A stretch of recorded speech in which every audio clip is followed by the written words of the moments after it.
In the beginning, God created the heavens and the earth. There's no question in scientists' minds that there was a beginning. But what they can't answer is how it began. Or more importantly, why? Why is there something rather than nothing? Is the universe merely a product of random chance? Or does it reflect the order and information that speaks of an intelligent mind behind it all? Some have suggested that the universe could pop into existence out of nothing. But what they fail to tell you is that in quantum terms, nothing isn't really nothing. It includes the laws of physics. So you either believe in an eternal set of laws or an eternal lawgiver. Then there's the question of life, and how did it begin?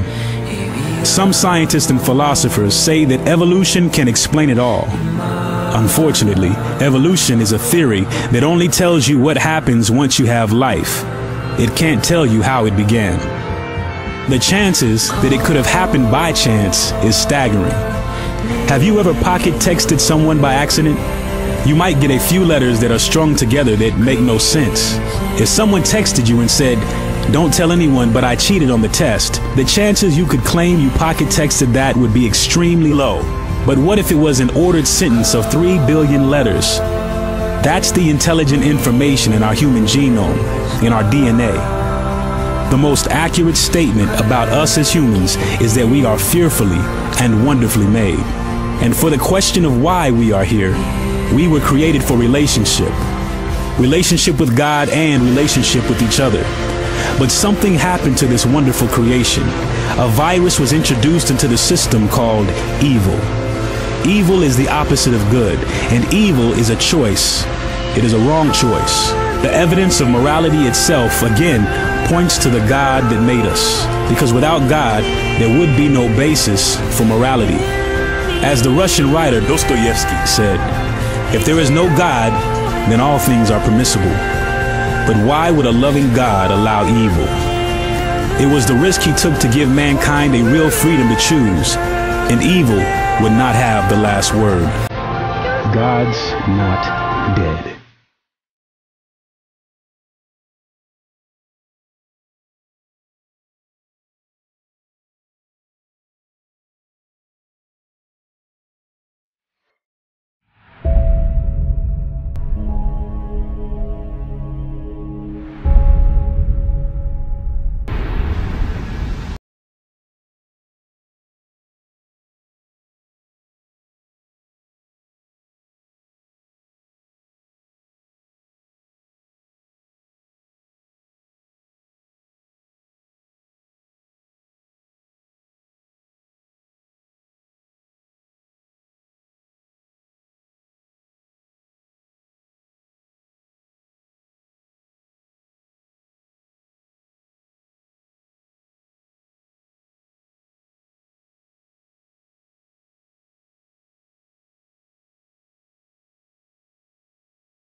Premise one, the fine-tuning of the universe for intelligent life is due to either physical necessity, chance, or design.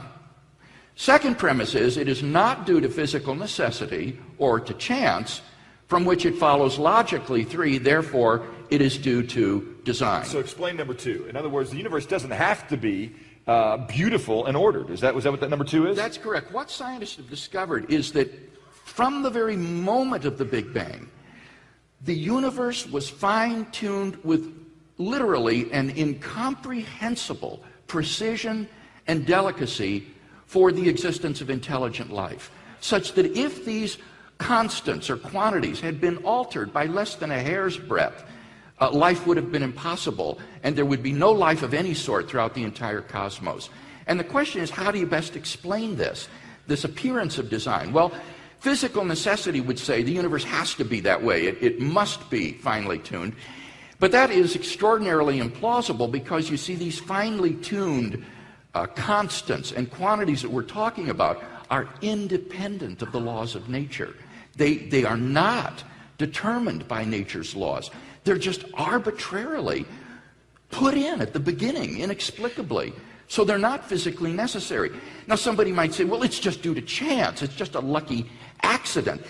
But the problem with that alternative is that it has no appreciation of the fantastic odds that we're talking about here. For example, if the subatomic weak force had been altered by as little as 1 part out of 10 to the 100th power, that's 10 followed by 100 zeros, the universe would not have been life-permitting. And there are a dozen or more of these kinds of constants and quantities, all of which have to fall into this exquisitely narrow range of life-permitting values in order for the universe to be life-permitting. So that the idea that this happened just by chance is just infinitesimally probable. In fact, I think non-believing statisticians and philosophers have said there hasn't been enough time in that 13.7 billion years for that type of chance to bring about the kind of order that we're seeing. Right. I mean, to give you an idea of the numbers we're talking about, there have been only around 10 to the 17th power seconds in the history of the universe. And now we're talking about odds like 1 out of 10 to the 100th power. And this is just one parameter. And there are, as I say,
From galaxies and stars, down to atoms and subatomic particles, the very structure of our universe is determined by these numbers. These are the fundamental constants and quantities of the universe. Scientists have come to the shocking realization that each of these numbers has been carefully dialed to an astonishingly precise value, a value that falls within an exceedingly narrow, life-permitting range. If any one of these numbers were altered by even a hair's breadth, no physical, interactive life of any kind could exist anywhere. There'd be no stars, no life, no planets, no chemistry. Consider gravity, for example. The force of gravity is determined by the gravitational constant. If this constant varied by just 1 in 10 to the 60th parts, none of us would exist. To understand how exceedingly narrow this life-permitting range is, imagine a dial divided into 10 to the 60th increments. To get a handle on how many tiny points on the dial this is, compare it to the number of cells in your body, or the number of seconds that have ticked by since time began. If the gravitational constant had been out of tune by just one of these infinitesimally small increments, the universe would either have expanded and thinned out so rapidly that no stars could form and life couldn't exist, or it would have collapsed back on itself with the same result: no stars, no planets, and no life. Or consider the expansion rate of the universe. This is driven by the cosmological constant. A change in its value by a mere 1 part in 10 to the 120th parts would cause the universe to expand too rapidly or too slowly. In either case, the universe would again be life-prohibiting. Or another example of fine-tuning. If the mass and energy of the early universe were not evenly distributed to an incomprehensible precision of 1 part in 10 to the 10 to the 123rd, the universe would be hostile to life of any kind. The fact is, our universe permits physical, interactive life only because these, and many other numbers, have been independently and exquisitely balanced on a razor's edge. Wherever physicists look, they see examples of fine-tuning. The remarkable fact is that the values of these numbers seem to have been very finely adjusted to make possible the development of life. If anyone claims not to be surprised by the special features that the universe has, he's hiding his head in the sand. These special features are surprising and unlikely. What is the best explanation for this astounding phenomenon? There are 3 live options. The fine-tuning of the universe is due to either physical necessity, chance, or design. Which of these options is the most plausible? According to this alternative, the universe must be life-permitting. The precise values of these constants and quantities could not be otherwise. But is this plausible? Is a life-prohibiting universe impossible? Far from it. It's not only possible, it's far more likely than a life-permitting universe. The constants and quantities are not determined by the laws of nature. There's no reason or evidence to suggest that fine-tuning is necessary. How about chance? Did we just get really lucky? No. The probabilities involved are so ridiculously remote as to put the fine-tuning well beyond the reach of chance. So, in an effort to keep this option alive, some have gone beyond empirical science and opted for a more speculative approach, known as the multiverse. They imagine a universe generator that cranks out such a vast number of universes that, odds are, life-permitting universes will eventually pop out. However, there's no scientific evidence for the existence of this multiverse. It cannot be detected, observed, measured, or proved. And the universe generator itself would require an enormous amount of fine-tuning. Furthermore, small patches of order are far more probable than big ones. So the most probable, observable universe would be a small one, inhabited by a single, simple observer. But what we actually observe is the very thing that we should least expect: a vast, spectacularly complex, highly ordered universe, inhabited by billions of other observers. So even if the multiverse existed, which is a moot point, it wouldn't do anything to explain the fine-tuning. Given the implausibility of physical necessity or chance, the best explanation for why the universe is fine-tuned for life may very well be it was designed that way.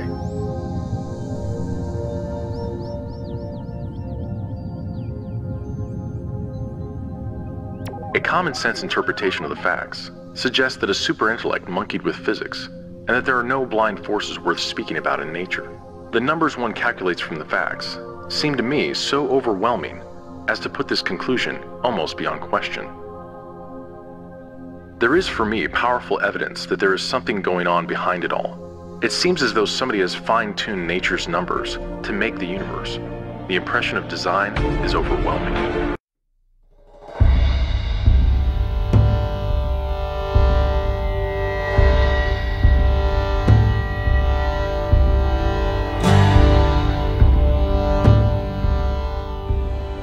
If simple water molecules that form ice crystals exhibit magnificent structure, consider the design ingenuity behind large, complex molecules, such as DNA. DNA contains the blueprint for all life and is by far the densest information storage mechanism known in the universe. For example, the amount of information contained in a pinhead volume of DNA would fill a stack of books 500 times higher than from here to the moon.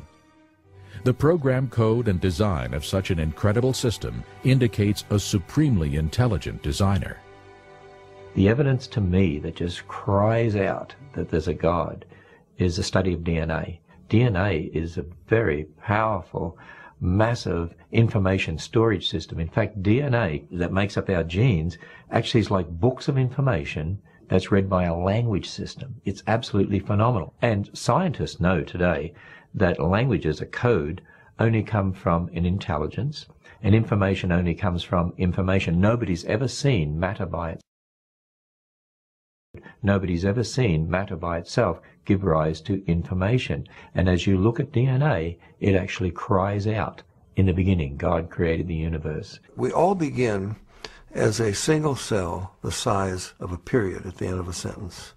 How does that cell know how to build a body with 100 trillion cells in it, thousands of different kinds, and each one of them is so complex, nanochemical machinery beyond our comprehension how it works, and encoded is the instruction manual. It's the manufacturer's manual how to build and operate every part of this incredible body made up of 100 trillion cells. Furthermore, DNA is a three-dimensional molecule that is self-replicating. Each molecule is able to make an identical copy quickly and efficiently. The Lord has even programmed DNA to detect and correct replication errors. These sophisticated capabilities far exceed man's means. God has created the DNA molecule in such a way that it is self-correcting. There are special proteins called enzymes that go up and down the DNA molecule looking for and making repairs on a minute-by-minute, second-by-second basis. God created us with a DNA code that actually has what we call editase or editorial-type enzymes. Just as an editor reads a newspaper or a book looking for mistakes, so God has created special enzymes that go up and down our DNA molecule, repairing the mistakes in ways that are unbelievably complex. There are many examples in creation of things that demonstrate the biblical God. One would be in our very DNA. Our DNA has information in it. And there is a whole field of scientific study called information science, which studies how information originates, how it's transmitted, and so on. And one of the laws of information science says that information never originates by itself in matter, never spontaneously comes about. Anytime we trace the copying of information back to its source, it always comes back to a mind. And since we have creative information in DNA, that tells me that DNA comes from intelligence. It's not something that could possibly come about through millions of years of mutations and natural selection. That just won't work. Yet even the DNA molecule is simple compared to cells. All life consists of cells, and each cell functions as a miniature city. When we consider that a human body consists of trillions of cells working together as one unit, we should be in humble awe of our Creator's intimate care and perfect wisdom.